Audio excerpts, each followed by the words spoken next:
What's up guys, welcome back to the fundamental series with me, La. So today we're going over compression, which is probably one of the tougher subjects for people when they get into production, just trying to hear it and understand it and know when to use it. So I'm going to make things as clear as possible. I've got some visual aids here so we can really see what's going on, and I've got different types of compressors that you might come across. So let's dive into Ableton. Alright, so what I've got set up here is a few different examples of compressors or sounds that we can use to show compression. So I have this loop here.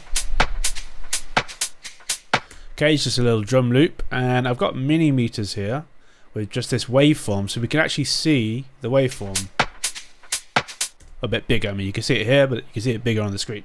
And that way you can visually see what is happening with compression. So first let's just talk about what is compression. So compression is a tool you use to control the dynamic range in the sound. What is dynamic range? It's the difference between the volume in sound. So if I just look at this waveform here and we pause it, there's a difference in the volume. This represents something being very loud, this represents something being quiet, or even here is very quiet. And if the sound wasn't dynamic at all, it would be all the same volume. It would be very squashed together. So the tool we use is to control the dynamic range in these sounds. And why would you want to do that? Well, you might have a loop or a sound or a vocal or whatever that is just very dynamic, and it's being very dominated by a certain part of the sound, and it's not allowing you to hear the full potential of that sound. So for example, with a snare, you have a snare which is this sound here, and you can see that there's a very loud sharp part of the sound which is the initial transient. That's what that's called, the initial transient. It's the initial one because it's the first thing that we hear, so the very loud sharp part. And then there's the tail of the snare, which is like the part of the snare. Okay, and you might be like, well, I want to hear more of the body of the snare rather than the pop or the snap, and so that's where you would use a compressor to do that. Okay, so it's volume control. Also think of it like that. And so let's look at some different compressors and then see how we would use them. So we'll leave this up. I'm going to just let this play, and we'll play the drum loop into this glue compressor. This is glue compressor is I think it's a VCA compressor, VCA compressor, and it's probably the most used compressor that you'll find across most producers. They use this because it's very easy to use. It does everything that you need it to do. It doesn't really add any like color or anything like that, and you can adjust it to however you want it to be.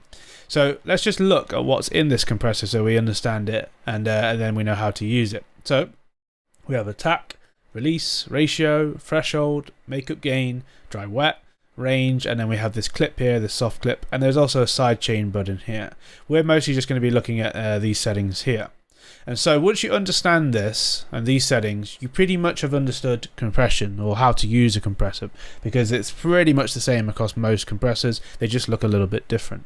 So let's just have a look at attack and see what's going on with it.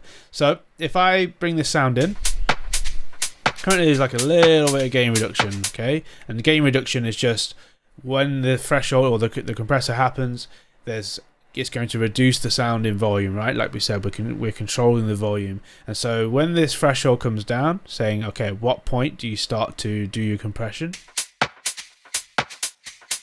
And we're bringing it down, and you can see the waveform's getting quieter and quieter. Okay, and so this compressor is now working. It's doing something. We're reducing the volume down, but then it's thinking about, okay, well, how quickly do I want you to react? Do I want it to be really quick, and that way it will react to the quickest thing in the loop or the sound? Or what is the quickest thing or the loudest thing is the initial transient, that initial pop. So if this attack is really quick, it's going to really grab that first initial transient, which is the pop of the snare or the crack of the snare. Okay, look at the difference.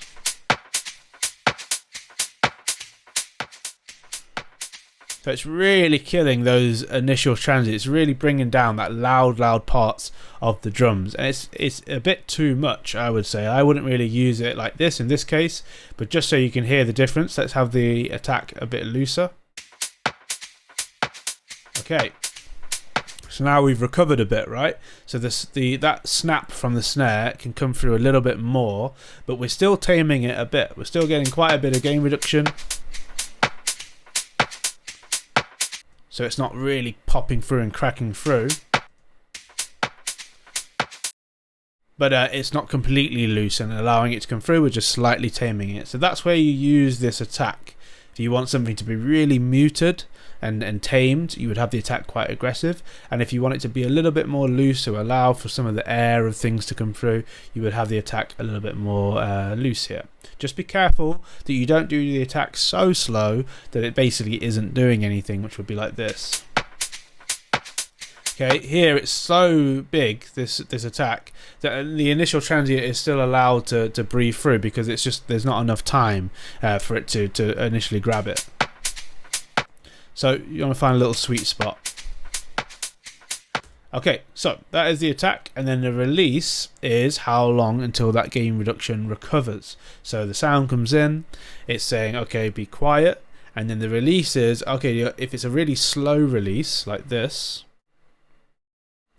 then it's saying, okay, well, the gain reduction is just going to gradually come back up. So we're going to have the volume down like the whole time. It's just not going to recover. But if it's a quick release, the snare comes in, and then release, it comes straight back up. So we're not getting it, it's not holding down the volume for too long, like this. See, it's quickly bouncing back to zero. Zero gain reduction, okay? So there's 5 dB of gain reduction happening,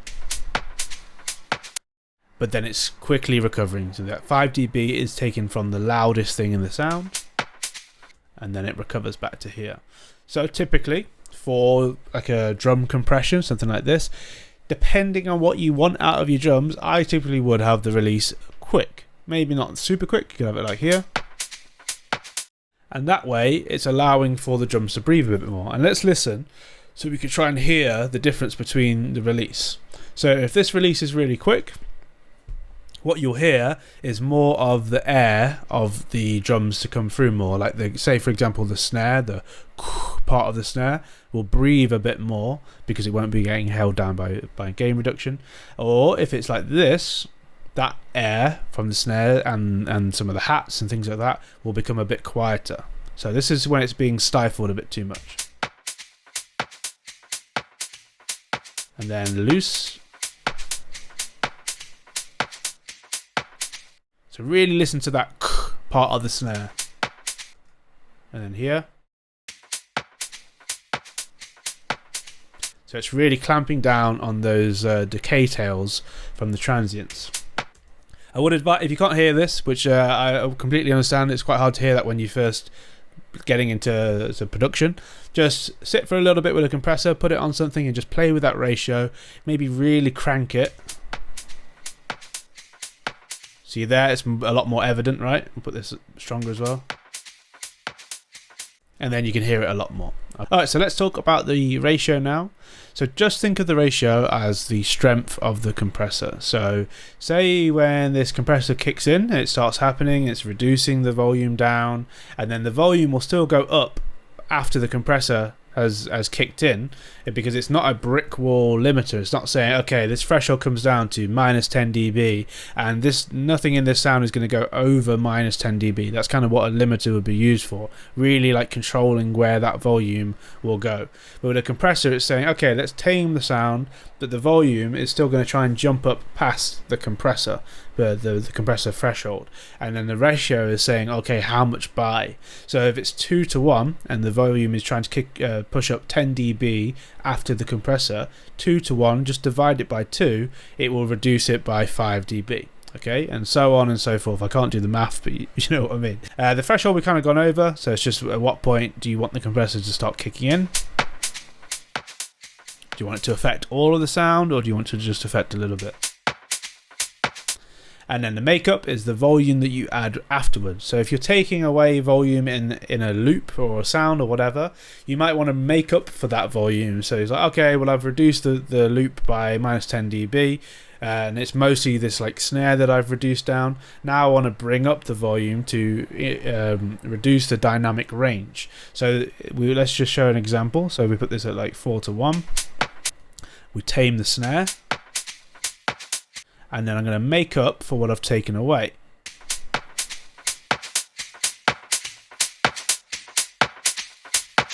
Now, of course, that snare will still come up because it's not a limiter, it's still allowing for some of the sound to come through, especially with the attack being a little bit loose. But if I do it like this, really aggressive attack, really kind of squashing the initial sound, now the hats are going to come up a lot more, the quieter parts of the sound will come up a lot more, because that initial things are being really clamped down, and it's allowing for the other things to breathe a bit more. Okay, so let's listen to the difference. So this is really strong settings.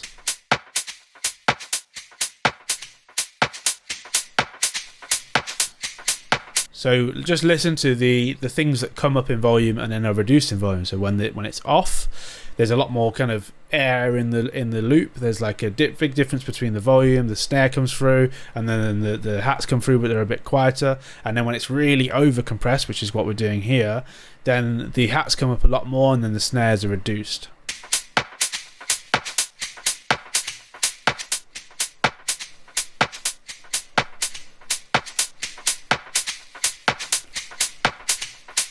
Okay, so that is one way to really aggressively use the compressor, right? And some people like to do this, and then you just put this at 50% on the dry wet. So you're doing parallel compression here. That's what this is. So it's 50% a very squashed sound, and then 50% just the original sound. And you could do this. Now it's back to normal, and there it's like very compact and compressed. Typically, what I would do for this drum loop would be maybe something like this. Put it back to normal, put this down, let's reset this, put this at 4 to 1, and then I'd maybe just have this a little bit taming that snare, like here, and then we just bring this down, and I'm just gradually just bringing that snare down. And now the volume is not completely even between the sounds, but it's not being so dominated by that snare. And then I just bring up the volume. So now overall, the drums feel slightly closer together, but they're not like, it's not really transparent, or it's not a super strong effect. Okay, so we've gone over quite a bit with this. There is like other settings here, like the range. The range is just saying, okay, well, I don't want to do it by whatever I do here. I don't want it to be super strong. I only want 5 dB of gain reduction, and that'll be the max. So even if you really strongly push this, it won't do it. It won't go any further. If I take this away, it will. But if you put this here, you're basically setting yourself like a ceiling of how much compression you want to do. So just I barely ever use this. I just try to not compress too much. So I'll just reset this, and then I would just ease off on this basically. But it's just a little extra control.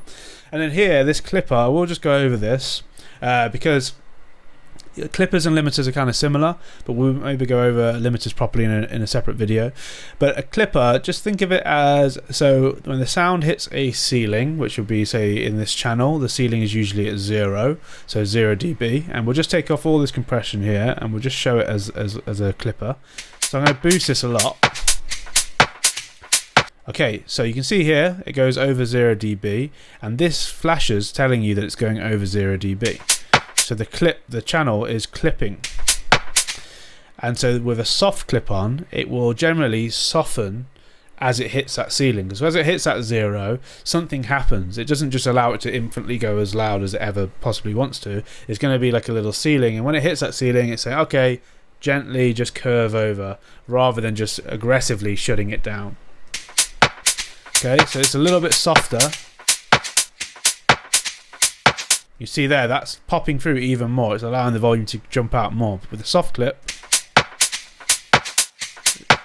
it's taming it, and it's really stopping it from going over this 0 dB.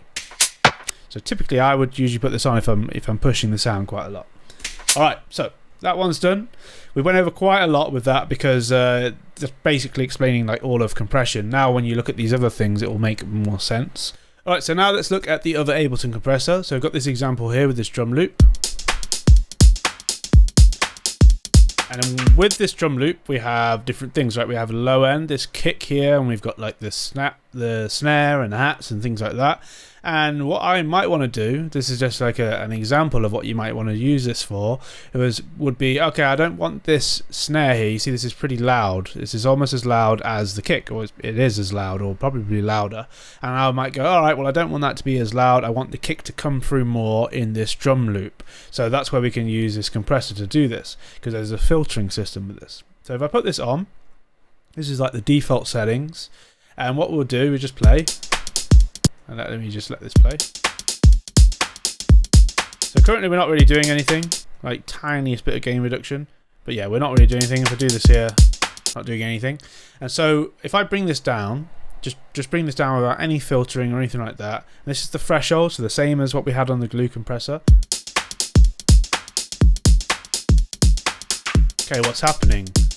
We can hear that kick's starting to like distort, and it's like being really crushed, and it's because that is the loudest thing in this loop, and so that's the first thing that hits the compressor. So what is happening is we're reducing the volume of the compressor, the volume of the kick, rather than the rest of the things in the loop. So what's happening is the kick goes quiet, and then the other things are going louder, which is not what we want.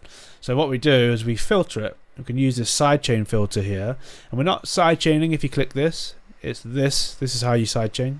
Click this little arrow, but in this case we're just using the filter, and what we do is we go, all right, let's not let anything below 80 hertz in this case, or 90, or anything below this frequency, this filter, let's not let anything below that get affected by the compressor. So now you can hear the kick comes through a lot more. And I'll really exaggerate this so you can hear. So everything below 320 hertz, which is kind of where like the body of the kick is. Okay, and let's just really push this. Bit too much, but we can see here that kick is now coming through loads, and then the other sounds are quieter. Right, and we've gone so far that we're still kind of like killing a bit of the kick, but you get the idea there. So it's like, all right, now let's just ease off.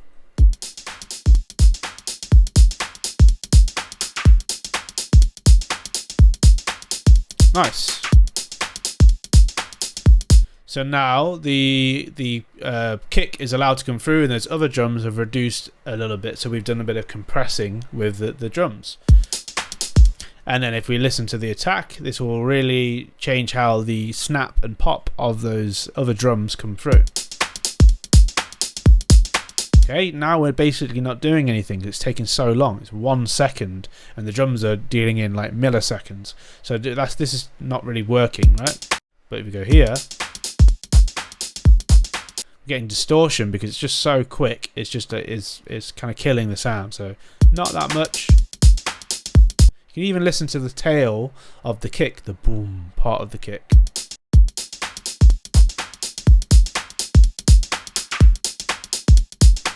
So around here,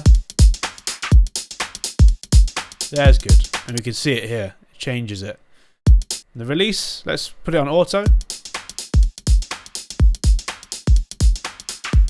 Maybe a little bit too slow, so we could just do it ourselves. Right, that's killing it so much. It's taking so long that it's not able to recover.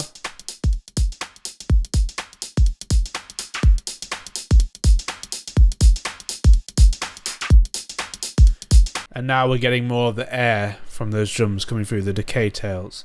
Alright, so that's one way that you could use this. There's a makeup button here, which is similar to like this, right, with this makeup, but it's a button. And I would advise that you don't really use this because it overcompensates, as you're going to hear now. Right, it just really pushes it too much. So if you want to control the volume afterwards, because you've reduced the loop in volume, and you're like, all right, well, I want to go back up to that original volume, but now with more control, you would just use this. And just look at the number here. So it's like, okay, I've reduced the volume by like 8 dB. It doesn't mean you need to go up to 8 dB. That's where you have this control. But let's add back in some of that volume. Yeah, I'm just going to do a little bit because I don't want to clip. And there's good. So the loop is nice and full now, but the kick is being the priority. Alright, so that is one way you can use this. There are other features on here, but we're not going to dive into all of them now because it'll be a very, very long video. But let's have a look at some sidechain. Okay, so for the sidechain, I'm just going to show you on a bass loop going with the kick, because that's where you probably will be using your sidechain mostly. So we have this dirty bass loop from PML. And then we have a kick. And if you play them both together, you get distortion because the kick and the bass is just playing on top of each other and they're living in the same frequencies, right? This is what we talked about before with the EQ. This bass is almost like a big distorted kick, but it's living around here in this real low end. And so is the kick. Okay, it's a little bit higher up, but it's still in that low end. So when they play on top of each other, you get this big distorted mess. So you want a sidechain, and so the way that you do this is you set up your compressor. You have an external signal coming in. So if you just take this off, this might be how it will look for you, and maybe you'll have this all reset like this, and so it'll look for you like this. And then you go to click this arrow and you go external, and then you find your kick in the chain. So you click kick, and now this kick signal comes into the compressor. So rather than the sound just ducking from itself, or the compression happening from itself, so when the sound comes in, it's like, okay, let's go down from whenever this bass comes in. Instead, it's saying, okay, I want you to duck when an external signal comes in, and that external signal is a kick in this case. The kick comes through, and then it moves that bass out the way. So let's see what that sounds like. Okay, so it's working, but it isn't super strong, and we can maybe make the ratio. It's more about the release in this case. If the release is really quick, you can hear that it's like just still adding distortion because it's not really allowing for the full weight of that kick to play through and move that bass out the way. So we put it on auto, it does a really good job here. So it's smoothly moving out of the way rather than this. Does a nice little curve out the way. And then the attack, you do typically want this to be pretty quick, because you want, once that sound comes in, once the kick comes into the bass, you want it to react pretty quickly to it. And you can have the ratio a bit higher as well. And then the pumping is down to you. If you want it to be really pumpy, or not at all. So you find a bit of a sweet spot. So what is happening in this case is the kick is allowing to come through. It's getting that initial punch of the kick, and then we get the tail of that bass afterwards, rather than them just playing over the top of each other. So we get a nice little ducking rather than like this. Which is just smashing the volume basically. So yeah, that's how you would do it with a sidechain compression. Now let's just look at the last example here, which is an external plugin called the LA2A from UAD. And so this is like based off a classic model compressor. A lot of these plugins are, where they're based off like these big, pieces of gear that you'd buy in your studio, and they work really well. And certain compressors have certain characters. You're going to see on this one, it has different parameters that you can control. There isn't an attack and release because this is already predetermined. It's already set, and I can't remember the exact numbers of what they are. But in this case, I believe that the attack and releases is quite slow and gradual. That's why you would use it on something like a vocal or a pad, because it isn't very aggressive. So we allow the sound to come through and breathe a little bit, but then it starts to reduce the volume a bit. And there's also a bit of colour with these compressors. They have like a certain character. They're going through these like tubes. That's at least what they're supposed to emulate. These kind of tubes. So it's like real analog hardware that it's going through, and that gives the sound a certain character. Alright, so let's just play this vocal. We are all a part of something bigger than we'll ever see. And so what you might be able to hear, but what you can also see, is that the vocal has these waves. It goes through this loud part at the beginning. It's quite dynamic, so it's loud, and then it goes quieter and quieter as she goes down. off something. Right, it tails off and slowly goes quieter. And what you might want is to be able to hear this part a little bit more rather than it being really dominated by this part. So you put the LA2A on. You definitely could just use a glue compressor for this or a normal compressor, but you might want to use this one because it will add a little bit of like colour and life to the vocal as well as compressing. So you put it on, and then straight away, even without touching anything, it will do something. We are part of something bigger than we'll ever see. Okay, so look at the difference. Let's just go We back here. are part of something big. And so the volume difference here is now being brought together a little bit more. Not massively, it's not like exactly the same, but you don't really want that. You do still want it to be dynamic, but it's not so dominated by just this first we are. It's a bit more gradual. And let's have a little play. We'll just do it back and forth or turn it on and off. We are all a part of something. We are all a part of something. See, these are louder now. The gain reduction or the dynamic range is being closer together. We are, And we can really exaggerate it. we are all a part of something. Now we're getting closer and closer together. All a part of something. We are all a part of something bigger than we'll ever see. And now it's pretty much all the same volume. All a part of something bigger than we'll ever see. And so this would be a little bit strong. I probably wouldn't use this like this because we're not getting any dynamic range in her volume. So then that expression that she has in her voice is kind of going. She wants to tail off in what she's saying. She doesn't want it all to be loud. You wouldn't want it to be so dynamic that you're not able to hear parts of the sentence. So that's why it's great to use a compressor for things like this. So you just reduce it a little bit more. We are all a part of something bigger than we'll ever see. We are all a part of something bigger than we'll ever see. Maybe something like We that. are all a part of something bigger than we'll ever see.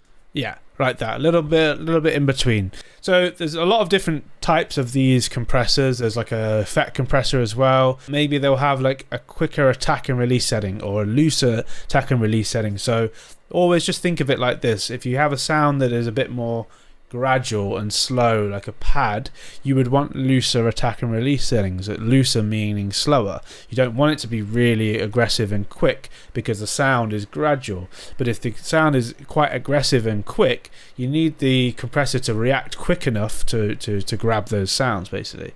So yeah, just think about whether you would even need any of these things. They do add a little bit of life to your sound sometimes, but you can definitely get away with doing everything you need to do with compression with just a glue compressor. One last thing I want to show you is a Pro MB, which is a multiband compressor. You can use the normal Ableton compressor for this or multiband compressor for this, but this is very visual, so it's great for seeing what's going on. So for example, with this drum loop, let's get this loop up here. Okay, so this drum loop has sounds across the board, and what I might want to do is go, okay, well, I just want to get rid of just the kick in this and just to allow for this kick to come through. Okay, I want this to punch through over the top of the kick in this loop, but only the kick. I don't want the rest of it to be affected, and that's where you would use a multi-band compressor. So you put it on, you just click anywhere, and it will set up these bands. In this case, I don't need these. But you click anywhere, it sets up the bands, and then we could just put it across all the way, or we just put it in the area that we want to affect. So let's just listen to these two together. So currently they're just playing over the top of each other, and then it's not really they're not really moving out the way of each other. And so if I click on this, I then go to external signal. So again, it's the same as this. External signal. So you just find it in this expert mode, external signal, and now we're saying, okay, I want this compressor to move out the way of something external. Then you got a sidechain here because you need to set it to something, so we set it to the kick, And now if I move this across and we put the range down a little bit further, so it's saying what part of the sound we want to affect, well, I want all of that kick in the drum loop to be moved. And now that kick, this kick here, is able to punch through over this kick, so we're not getting both of them playing at the same time. Do a little bit more of the sound, and you can put the ratio even stronger.